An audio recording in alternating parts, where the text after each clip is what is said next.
We're recording this just before the White Ferns start their third and final ODI against Australia, and also a New Zealand 11 are about to start a T20 game against Sri Lanka, the touring Sri Lankan team.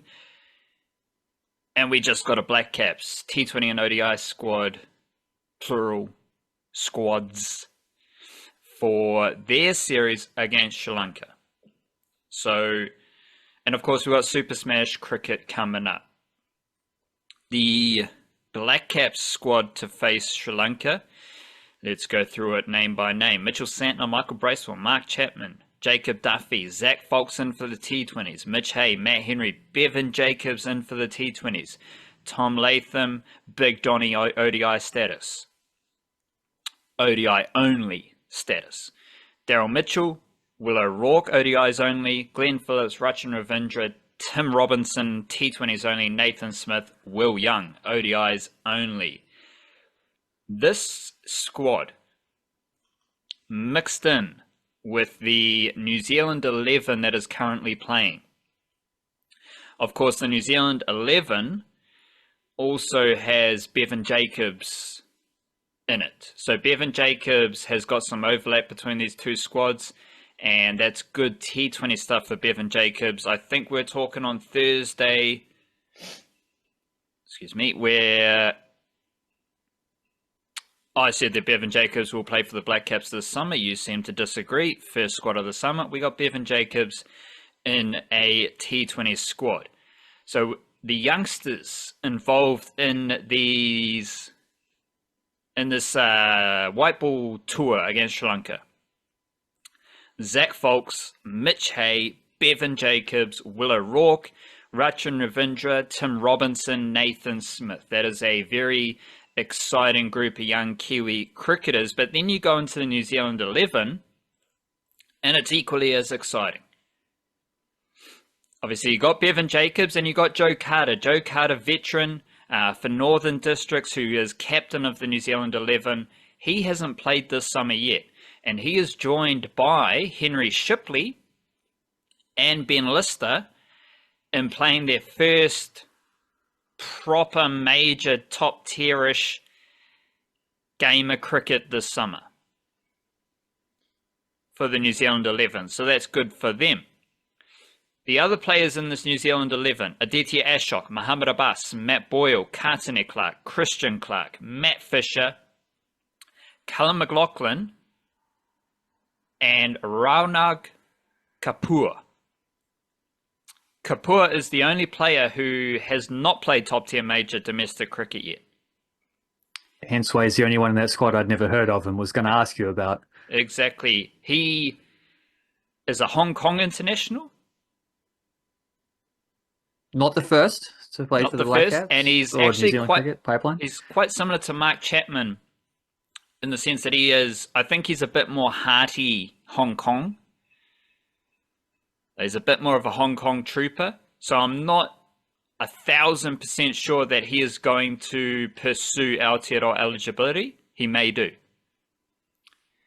But he grew up in Hong Kong and had a year or two maybe at Christchurch Boys High School.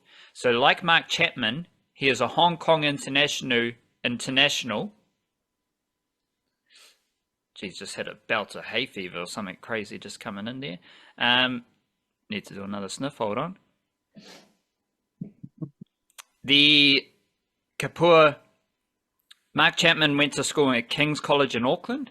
Kapoor went to Christchurch Boys High School in Canterbury, and he has been playing for Sydenham in Christchurch. Bit of a spinner, couple of yarns, said that he's thoroughly involved when like opposition teams are touring New Zealand, like he'll bowl to them and whatnot. And now he is in this New Zealand 11 squad as a young spinner alongside Adithya Ashok. And this is kind of interesting because I have talked about the lack of young spinners in New Zealand. Like we do have Tim Pringle, another player who has represented a different nation. He is a Netherlands international, but he hasn't played this summer. So when I was kind of forecasting my Blackcaps teams, the test team specifically, I was comfortable, and I still am comfortable in putting the spin responsibilities on Mitchell Santner and Ajaz Patel. Then you got a bit of Glenn Phillips. Like, I just want reliable, mature lads in those positions. And I would suspect, like Adithya Ashok, very good leg spinner who's on the rise. So he's in this team. He deserves to be in this team, the New Zealand 11. I suspect, well, Kapua lives in Christchurch, and this game, I think, is played at Lincoln.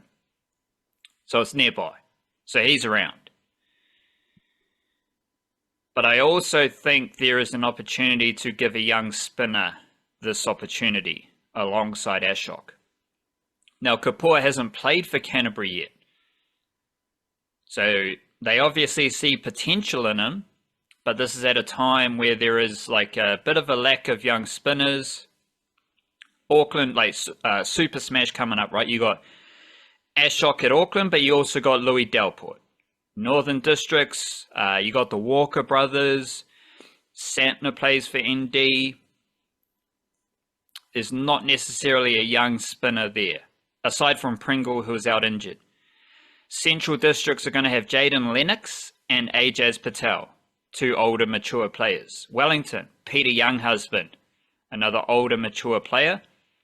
Canterbury, Michael Rippon, Ish Sodhi. Otago, that's where it gets a little bit interesting, because you might have Ben Lockrose as a very powerful hitter in the Super Smash and a good left arm spinner, I believe. Otago has been using Dean Foxcroft as a spinning all-rounder, and the leg spinning Cumming. I think it's Zach Cumming. I think Jacob Cumming is the opening batter, and Zach Cumming is the leggy. So watch out for the spinners in Super Smash, but that just kind of offers some context around the selection of Raunag Kapua. But I kind of think it's just more of, he's in Canterbury, they're playing in Canterbury, he's a good young spinner, they give him the opportunity. So I don't want to read too much into it, especially when like you've got Kartene Clark, who has been out of form for almost over a year. You've got Cullen McLaughlin, who's a good young wicketkeeper, but he's not necessarily dominating domestic cricket right now. Muhammad Abbas is in, he's a fantastic young player, not in dominant form right now. You got those lads, but then you've got Matt Boyle, who is in good form. Matt Fisher is in good form. Ben Lister, Shipley coming back from injury. So it's an interesting squad for the New Zealand 11, and they are just about to start their game against Sri Lanka. And it serves as a nice snapshot of Aotearoa's emerging talent. Then that was updated with the T20 and the ODI squads to play against Sri Lanka, where you have an excellent crew of young players, as well as settled, established Blackcaps, Santner, Bracewell, Chapman, Duffy, Matt Henry, Tom Latham, Daryl Mitchell, O'Rourke, Phillips, Ravindra, Will Young. They're all in the squad. And what I was thinking about when we're talking Tauihi, all of this is happening at a time where we've got Kiwis in the Big Bash League.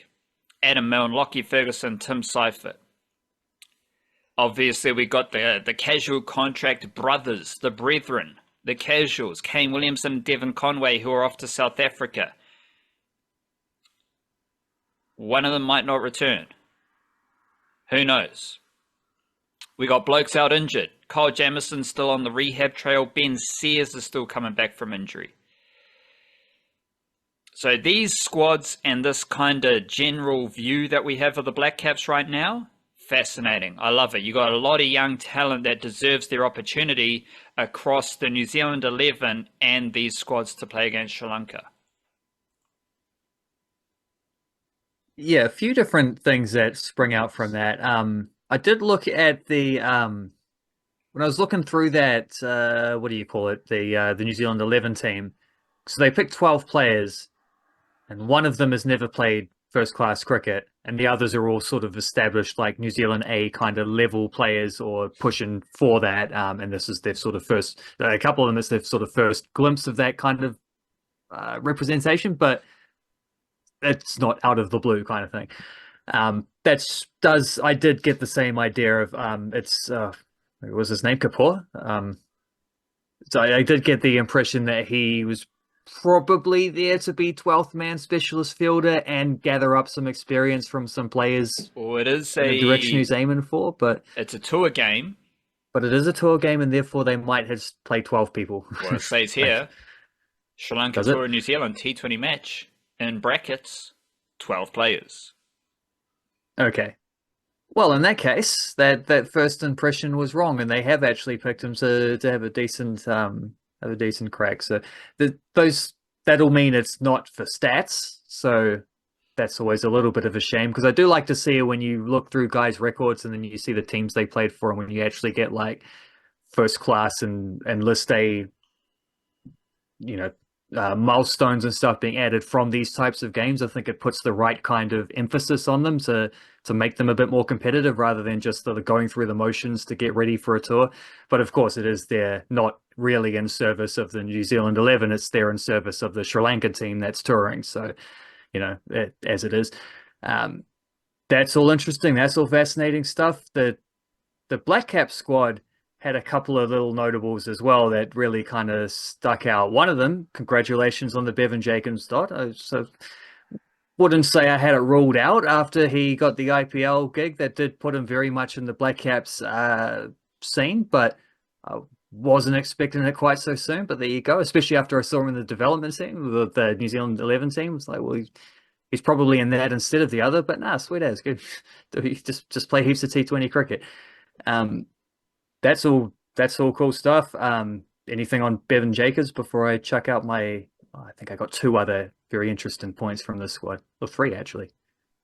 Well, it's just nice alignment. Like if you're like, yes, Bevan Mm, Jacobs, he kind of came out of nowhere to get the IPL contract, and there's a nice kind of bridge. Like he's going to play a tour game against Sri Lanka. That's a nice little step up from domestic cricket. Then he's going to get a little taste of international cricket against Sri Lanka. And I believe he is the only player in the New Zealand 11 who's then in the Black Cap squad. So, and he is the freshest Black Cap. He is the newest Black Cap. So I do like the development process on offer here. Coming out of, because they've been playing Plunket Shield.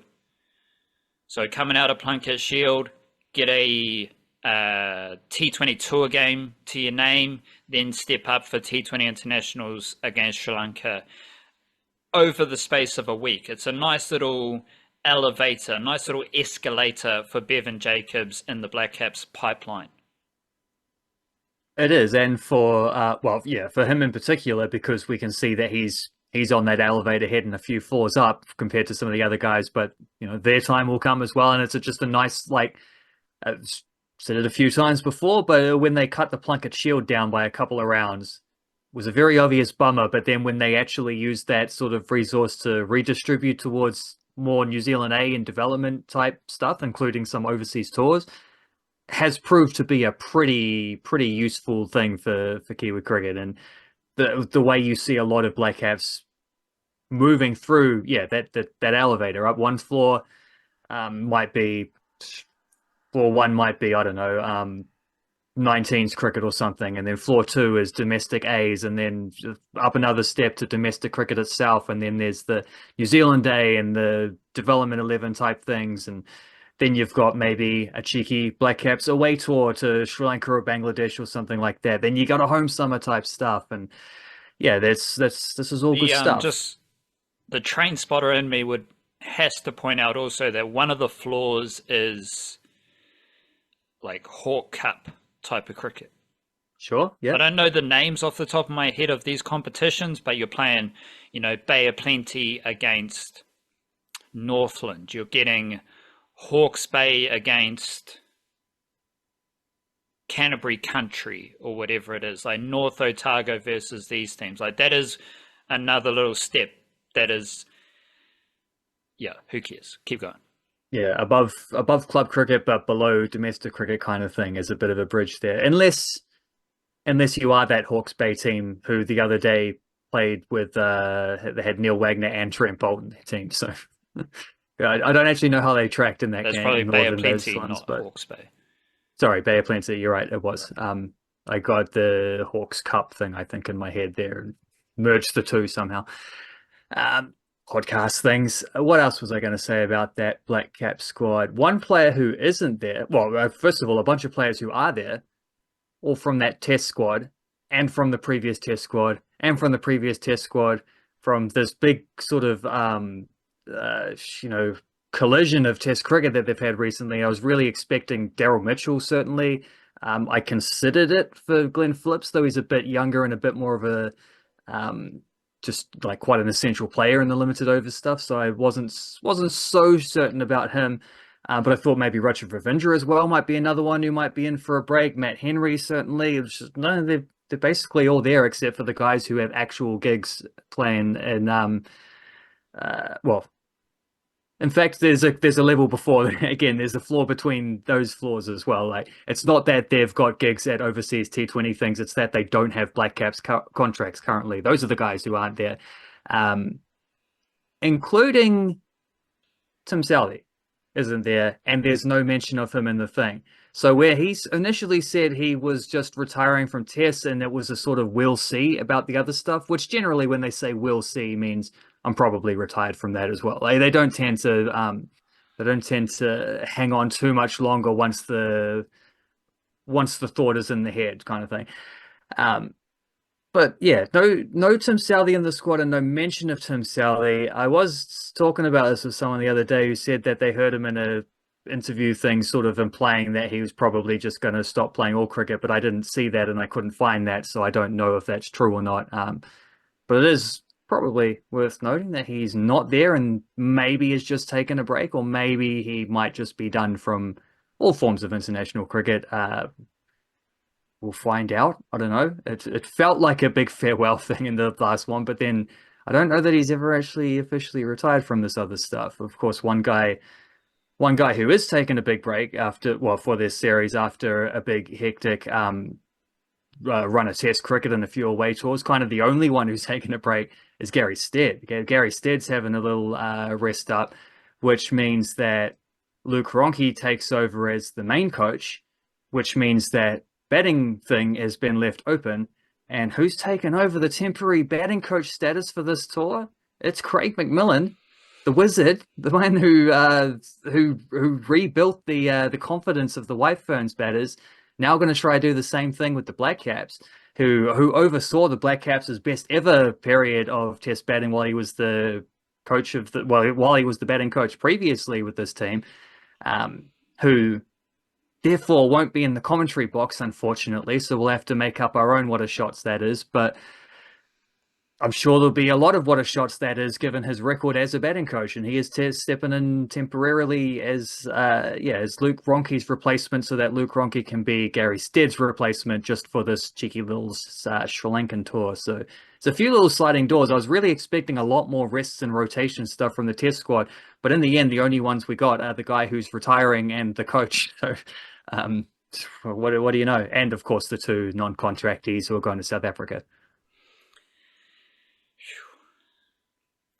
Craig McMillan being the Blackcaps batting coach now, at least for this series, probably means he's not the White Ferns batting coach right now, which means that it's understandable that the White Ferns batting might go back to being mediocre. Didn't think of that, but yeah. Although, I mean, he might just be able to go because it's a 3 ODI series against Australia, or are there more games after this? Because otherwise only 3, they but who finished cares? today. I'm just having a Well, they giggle. finished Who today, cares? and then he picks up Yeah. with the Blackcaps. But maybe he But had his eye on other things. like, I don't think the White Ferns are that good at batting against Australia, so I don't think he's there. Aside from Bella James, and I will talk about that in a jiffy, but obviously the White Ferns are just about to start their game. You're talking about rest. I mean, they've had 2 weeks off. Like, what else do you want to do? Like, they finished the test at the start of last week. They'll start these T20s on Boxing Day, maybe Yeah, on I think so. Saturday. That's 2 weeks. Like, what Okay. kind of resting do you want? They've just had So 2 weeks it's not off. what resting I want, it's what resting they usually want. But No, I but guess they that's do this is the thing. prioritize the home stuff. So This is the thing. Everything has changed because the way we yeah, assessed that Black Caps rotation policy was when there was a lot of senior players, when the team was very settled.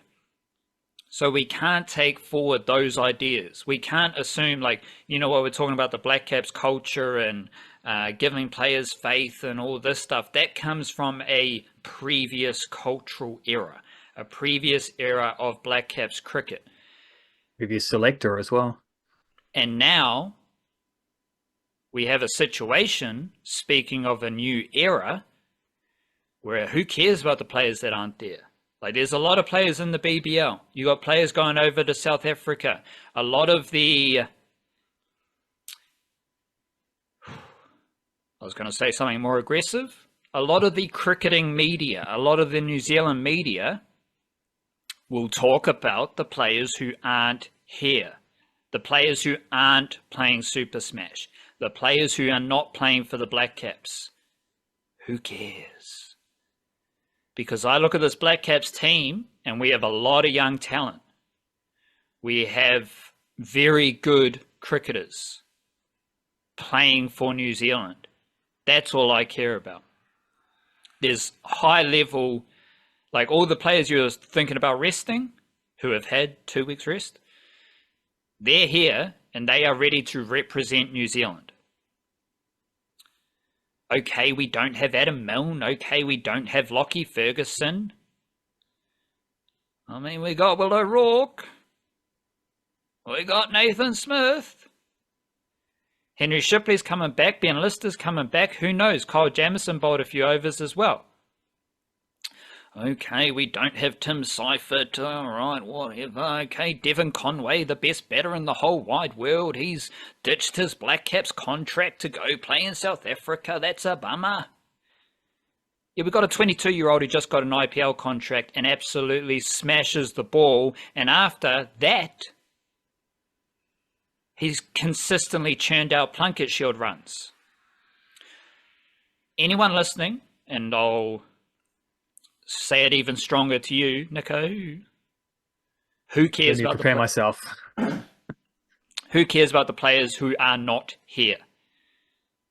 The moment you, like, I just want players who want to represent New Zealand. Yes, it's a fascinating world of cricket where you got T20 franchise opportunities and some, like, this is the chat that you just hear all the time in the White Ferns commentary about, like, the changing T20 landscape and all this stuff, more relevant for the White Ferns. But in the case of the Black Caps, there are players here, very good cricketers who I love.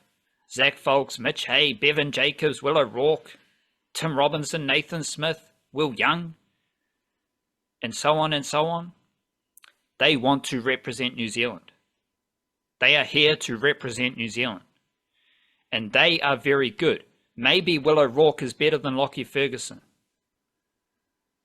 because he's just as good as Kyle Jamieson. Maybe Bevan Jacobs is just better than Devon Conway. The point I'm trying to make is I am challenging myself to release how I was thinking about Black Caps cricket. I'm challenging myself to embrace new ways of Black Caps cricket. And it's evident throughout this whole squad that will play against Sri Lanka. And it's also evident throughout this New Zealand 11 that is full of Aotearoa's best emerging talent. Oh my gosh. Adam Milne, Lockie Ferguson, they're the fastest bowlers New Zealand's ever had, and they stopped get their Black Caps contract. Well, Matt Fisher's getting opportunities as well, you know? And he's coming up after Will O'Rourke. And we got Ben Sears waiting.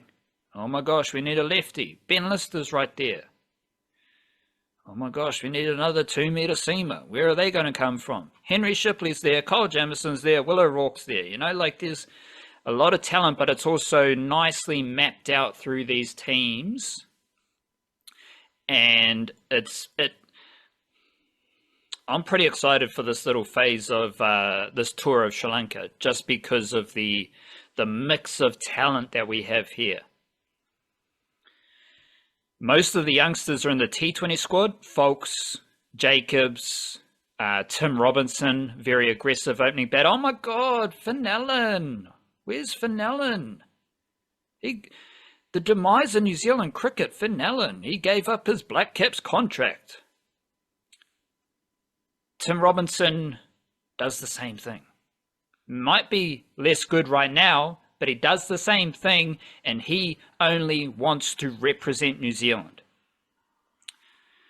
This is something else, like, just again, playing into the anxiety of cricket, the cricketing world. No one really cares what you're up to in your T20 leagues. Like, there's not a lot of Kiwi sports fans who are checking scorecards around the world. Yeah, sure, BBL, it's a Kiwi-friendly time slot over summer. It's good for the Kiwi viewing experience, so you might catch a bit of BBL. There aren't a lot of people who are going to be checking up on SA20 scorecards and how those lads are going in South Africa. Can't say I paid too much attention to Jimmy Neesham and the Nepalese Premier League or whatever it was that he just wrapped up. So, like, there is a relevancy, and we joked about it on Thursday. You're not a black cap until you play for the Blackcaps in New Zealand, because a lot of people aren't necessarily watching the overseas tours. But it's also like, the moment you embrace and get into that T20 landscape, yeah, sure, you're making money. Yeah, sure, you're learning and growing and traveling the world. Like, for you personally as the player, it's cool. But Kiwi cricket fans don't really care. Kiwi cricket fans are most tuned in to who's playing for the Blackcaps and who's performing in New Zealand over the Super Smash and domestic summer. So now, the most relevant Kiwi cricket thing is the Blackcaps series versus Sri Lanka. It's probably going to get bigger crowds than some of those BBL games. Smaller stadiums, but you might get bigger crowds, because these games are going to be packed out with Kiwi cricket fans, and they're going to be fizzed up to see Zach Foulkes bouncing dudes out at 135 kilometers per hour. They're going to be fizzed up to see Bevan Jacobs just smashing the ball everywhere. There's this kind of relevancy that is like, when you get into that T20 world, you become irrelevant. And those dudes have now been replaced by guys who I think are better, and they are desperate to play for New Zealand. So I'm excited. I'm fizzed up. Do you have any more men's cricket, black cap stuff that you want to quiz me on, ask me about, or drop your own ideas? well, just further to what you're saying there about the sort of irrelevancy of once you hit that T20 circuit, arguably it sort of came a little bit before that for a couple of these guys as well, because there's 8 players who are mentioned in the press release by New Zealand Cricket as being unavailable for whatever reason. Ben Sayers and Kyle Jamieson, it's because of injury, so scratch those. That's not anything. They can't play. Kane Williamson is his own unique case, and I think we know that situation. No dramas. Although maybe there's a little bit of wraparound, at least in the T20 format, of is Kane Williamson still a first 11 T20 player specifically in that brand, in that I almost said brand of cricket. I'm going to slap myself for that. In that form of cricket was something we talked about a little bit after a pretty disastrous T20 World Cup. And also you have to, at this point, consider that within the lens of him trying to prolong his career as well. If he's going to drop one, it's going to be the T20 stuff. But he has his own case, so we'll take him separately. The other players mentioned, Devon Conway. What's been the prevailing narrative of Devon Conway over the last 12 and maybe 24, maybe even 36 months? He sucks. He's been he sucked, yes. He's been not scoring very many runs across any of the formats. He's kind of struggled pretty much since the ODI World Cup more specifically, but even before that there were signs. Lockie Ferguson.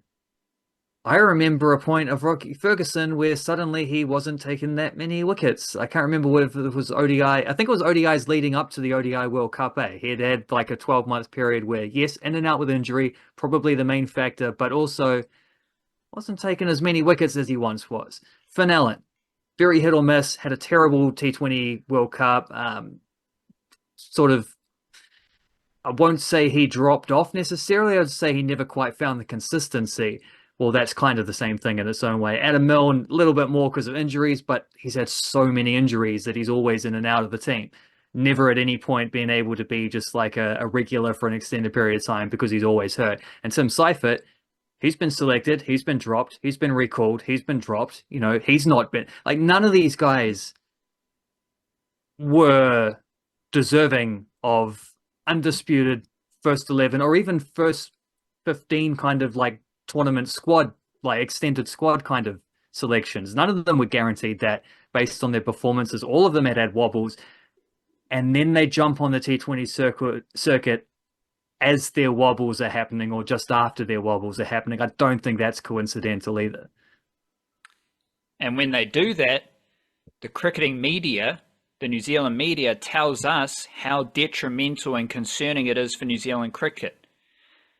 When that's not the case. That is not the reality. Now here we are, excited for a very interesting phase of Kiwi cricket. And just to lay this out further, here's the seamers who are either injured or New Zealand 11 or the Blackcaps squad. We got Matt Henry. Got to write him down. You've probably been the best one, so yeah. Matt Henry, Zach Folks, Nathan Smith, Will O'Rourke, Ben Sears, Kyle Jamieson, Henry Shipley, Ben Lister, Matt Fisher, and then I've got a tier below where Christian Clark sits. Because he doesn't quite have the X factor of Matt Fisher. What do we got there? 9 seamers. Let's add in Christian Clark, that's 10 seamers. I can form a very good New Zealand bowling attack from those 10 seamers. You could form a very good bowling attack, one in each format from those 10 seamers without having any overlap. You could have them all 3 games. You could have a T20, an ODI, and a Test match starting at the same time and still have a good bowling attack in each of them. To be honest, I can put Mitch Hay in that group, and I've got a team. Yeah, here you go. Because Zach Folks is good at batting, Nathan Smith's good at batting. Zach Folks is opening. Henry Shipley's good at batting, Kyle Jamison's good at batting. Christian Clark's good at batting. So I got 5 or 6 batters. Mitch Hay is the wicketkeeper. Will O'Rourke, your night watchman. And 10 of those dudes are very good bowlers. That is the depth we're talking about with New Zealand cricket and the Blackcaps. And I mean, that New Zealand 11 had me excited anyway. I was like, wow, this is a cool team. Then we get the Blackcaps squad, and I'm like, whoo, this is going to be fun. This is going to be fun. And I think Kiwi cricket fan, where are these games being played?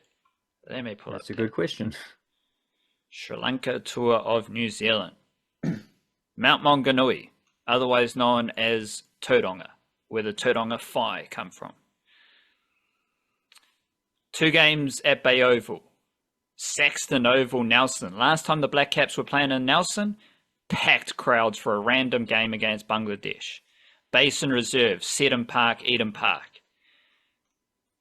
We got 3 T20s and 3 ODIs. Weather permitting, these 6 games will have monster crowds. They will be major entertainment. Because Kiwi cricket fans, like, we don't have any more Test cricket. So if you're in Nelson, you're getting along to that game because it's one of your 1 or 2 games you're going to have this summer. Eden Park, Auckland, perhaps the worst major city for cricket in New Zealand. Eden Park's going to be packed. It's going to be fun.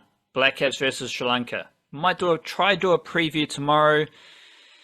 Also got the White Ferns playing. Also got Super Smash. Also want to write about the Bulldogs NRLW squad. So we'll see how we go over the next few days. But stay tuned. Got a lot of yarns coming on our website, thenichecache.com. And speaking of which, we do have the White Ferns playing their third ODI against Australia. Australia is currently batting. And I just want to have a quick word about Bella James, because she opened the bowl batting for New Zealand in the second game. And I've literally typed this out for Nathan Smith, Will O'Rourke, Zach Folks, Mitch Hay, all these dudes, and just how comfy they look in international cricket. They look like international cricketers. Bella James looks like an international cricketer. She looked comfortable in her 33 deliveries against Australia. 27 runs at a strike rate of 82. Couple of fours and a 6 on the pull shot. She got out to a leading edge, caught at like a mid-wicket running back. So it was a bit unlucky.